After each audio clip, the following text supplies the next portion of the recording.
Darwin বললেন মানুষ মানুষই না, মানুষ কি বলে বান্দর। ওরাং ওটাং শিম্পাজি আর ব্যাং থেকে মানুষের উৎপত্তি হয়েছে। আমি যখন জীবনের প্রথম শিম্পাজি দেখলাম, ওরাং ওটাং দেখলাম, তখন আমি মনে করেছি যে ডারউইন খামোখা ভুল করে নাই। এইটা দেখেই ও মনে করেছে যে এই হচ্ছে আমার মাতামহের গোষ্ঠী, এই হলো পিতামহের গোষ্ঠী।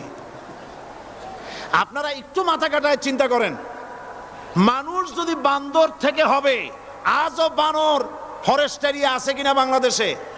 চিল্লায় বলেন আছে কিনা?